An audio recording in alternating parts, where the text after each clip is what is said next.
क्या कहते हैं क्लोजिंग वोटिंग ट्रेंड्स, चलिए बता देते हैं आपको। दरअसल बिग बॉस के घर में जो कुछ भी हुआ है दिग्विजय राठी को लेकर के, वो बहुत ही शॉकिंग खबर है और बहुत ही बुरी खबर है। मुझे दिग्विजय राठी के लिए बहुत बुरा फील हो रहा है, क्योंकि शायद ये सीज़न बिग बॉस का दिग्विजय राठी के लिए था ही नहीं। कई बारी आप देखते हो कि वाइल्ड कार्ड्स आते हैं जिनको बहुत अप्रिशिएशन मिलती है, जैसे कि एल्विश भी आया था, लेकिन दिग्विजय को डे वन से ही अप्रिशिएशन नाम की कोई चीज़ मिली ही नहीं, बल्कि उसके गेम को हमेशा डाउन ही किया गया। तो ये सारी चीज़ें हमें देखने को मिली और वहाँ पे दिग्विजय राठी जो है घर से बेघर हो गए घर वालों के वोट के अकॉर्डिंग, क्योंकि ऑब्वियस ही बात है ना कि दिग्विजय के अगेंस्ट बहुत सारे लोग थे। एक तो पहले ये चार चौकड़ी जो है आरडी एंजल्स, ये तो थी ही, रजत खुद भी था और विवियन, ईशा और अविनाश ये भी थे। तो इतने लोगों ने मिलके दिग्विजय राठी को बाहर निकाला, लेकिन एलिमिनेशन का खतरा जो बाकी घर वाले हैं उन पे भी बना हुआ है। और इस बार एक एलिमिनेशन नहीं होगा, बल्कि इस बार होंगे डबल एविक्शन, 2 लोग यानी कि घर से बेघर होंगे। चलिए बता देते हैं आपको कि वोटिंग लाइंस बंद हो चुकी हैं और जो सबसे बॉटम में है वो कौन है। तो आपको बॉटम से शुरू करते हैं, बताते हैं। यामिनी, जी हाँ, यामिनी बॉटम में है, यानी कि नंबर 12 पे यामिनी है। यामिनी हो सकता है, हो क्या सकता है, मतलब डेफिनेटली इस बार घर से वही बेघर होंगी।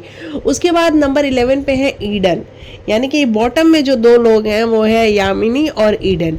उसके बाद नंबर 10 पे है सारा जी। नंबर 9 पे है कशिश। नंबर 8 पे है शिल्पा जी। उसके बाद नंबर आता है चाहत पांडे का, सॉरी चाहत पांडे में कह रही हूँ। उसके बाद नंबर आता है यामिनी, ईडन, सारा, कशिश, शिल्पा जी। उसके बाद नंबर आता है ईशा सिंह का, जी हाँ, ईशा सिंह का नंबर आता है। फिर नंबर आता है चाहत पांडे का, है ना। और उसके बाद नंबर आता है चुम का, फिर अविनाश का, फिर करणवीर मेहरा का, फिर विवेन डिसेना का, और नंबर 1 पे है रजत दलाल। यानी कि नंबर 1 पे अगर हम बात करें तो भाई रजत दलाल को वोटिंग में हराना तो इम्पॉसिबल है, क्योंकि रजत के जो वोट्स हैं ना वो बहुत ज़्यादा वाले वोट्स हैं। एक तो रजत के पास एल्विश के भी जो फैंडम है, एल्विश आर्मी जो है उसका भी सपोर्ट है। हालांकि अभी एल्विश ने वोट अपील करी नहीं है उतना खुल के। जिस दिन एल्विश बिल्कुल खुले में सपोर्ट में आ गया ना, उस दिन सोचो आप क्या ही होगा, तबाही हो जाएगी। तो एल्विश का सपोर्ट तो रजत के पास है, लेकिन अभी एल्विश जो है उतना खुले में सपोर्ट नहीं कर रहा है। वो भी इंतजार कर रहा है कि जिस दिन टॉप 5 में जाएगा ना रजत, उस दिन आऊंगा और एक ट्वीट डालेगा एल्विश, और आपको पता है कि फिर क्या होगा। वैसे एल्विश के बिना भी रजत के पास बहुत अच्छा खासा सपोर्ट है वोटिंग का, तो नंबर 1 पे वोटिंग में रजत को कोई पीछे कर ही नहीं सकता है।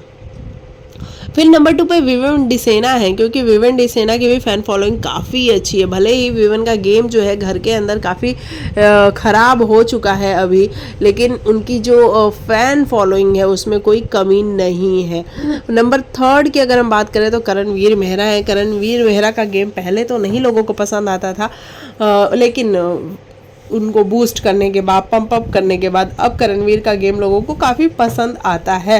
हालांकि आजकल फिर से वो मैनिपुलेटिव हो चुके हैं, आजकल फिर से वो जैसा बिग बॉस चाहते हैं वैसा वैसा ही बोलते हैं। वो मुझे थोड़ा सा अजीब सा लगता है कि क्यों करण, तुम्हारा खुद का कोई पर्सनल स्टैंड नहीं है क्या? बिग बॉस बोलेंगे आम तो आम, बिग बॉस बोलेंगे इमली तो इमली, क्या करते हो? ये थोड़ा सा अजीब सा लगता है वो देख के। तो ये सारी चीज़ें चल रही हैं। अविनाश का देखो गेम बहुत स्ट्रांग है, अविनाश ने जी जान लगा के इस शो को खेला है, जिया है, और अविनाश वो कंटेस्टेंट है जिसकी वजह से हमें शो में बहुत सारे फ्लेवर देखने को मिले हैं। तो अविनाश ने अपना जी जान लगाया, लेकिन आप सबको पता है कि चाहे कितना ही जी जान अविनाश लगा ले, शो का विनर अविनाश नहीं है, ये बात आप सबको भी पता है। तो कुल मिला के हम ये कह सकते हैं कि जो इस बार घर से बेघर होंगी उसमें 2 लोगों का एविक्शन होना तय है, और सारा, कशिश, ईडन, यामिनी, इनमें से कोई भी बेघर हो जाए हमें कोई फ़र्क नहीं पड़ता है, बल्कि हमें अच्छा लगेगा कि अच्छा हुआ भाई ये गई।